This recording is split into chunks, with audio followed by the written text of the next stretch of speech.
ಆಹ್ವಾನಿಸಬೇಕೆಂದು ನಾನು ಸರ್ ಅವರಲ್ಲಿ ಕೇಳ್ಕೊಳ್ತಾ ಇದ್ದೇನೆ.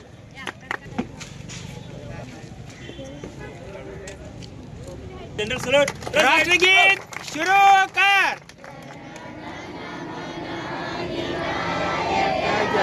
ವಿಧಾತ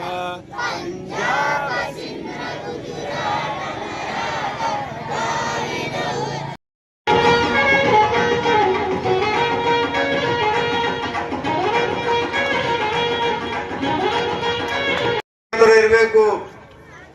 ನಾವು ರೈತರು ಬೆಳೆದಂತ ಬೆಳೆಗಳ ಯಾವ ತರ ಬೆಲೆ ಸಿಗಬೇಕು, ಈ ತರ ಪ್ರತಿಯೊಂದು ವಿಷಯದಲ್ಲಿ ಕೂಡ ಬಾಬಾ ಸಾಹೇಬ್ ಅಂಬೇಡ್ಕರ್ ಚಿಂತನೆ ಮಾಡಿದ್ರು, ಚರ್ಚೆ ಮಾಡಿದ್ರು. ಇವತ್ತು ಬಹಳ ಜನ ಬಾಬಾ ಸಾಹೇಬ್ ಅಂಬೇಡ್ಕರ್ ಬಗ್ಗೆ ತಪ್ಪು ಕಲ್ಪನೆ ಇದೆ. ಬರೀ ಅಸ್ಪೃಶ್ಯರ ಬಗ್ಗೆ ಹೋರಾಟ ಮಾಡಿದ್ರು, ಬರೀ ದೀನ ದಲಿತರ ಬಗ್ಗೆ ಮಾತಾಡಿದ್ರು.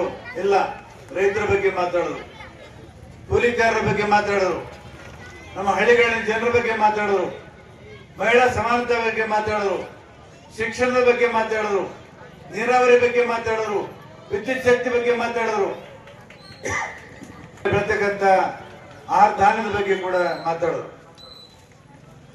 ಹಾಗಾಗಿ ಇವತ್ತು ಬಾಬಾ ಸಾಹೇಬ್ ಅಂಬೇಡ್ಕರ್ ರಚಿಸಿದಂತಹ ಸಂವಿಧಾನ ಜಗತ್ತಿನಲ್ಲಿ ಅತ್ಯಂತ ಶ್ರೇಷ್ಠವಾದಂತ ಸಂವಿಧಾನ. ಇದನ್ನು ನಾವೆಲ್ಲ ಆಚರಣೆ ಮಾಡ್ಕೊಂಡು ಬಂದಿದ್ದೇವೆ. ಈಗ ತಾನೇ ಮಾನಪ್ಪ ಕಟ್ಟಿಮನಿ ಹಾಗೂ ಶರಣ ಸಂವಿಧಾನ ಬಹಳ ಪವಿತ್ರವಾದಂತ ಸಂವಿಧಾನ. ಆದ್ರೆ ಅಧಿಕಾರದಲ್ಲಿದ್ದಂಥವ್ರು ಯಾವ ತರ ಅದನ್ನ ಅನುಷ್ಠಾನ ಮಾಡ್ತಾರೆ, ಅದನ್ನ ಯಾವ ತರ ನಡ್ಕೊಂಡು ಹೋಗ್ತಾರೆ, ಅದು ಬಹಳ ಮುಖ್ಯವಾದದ್ದು.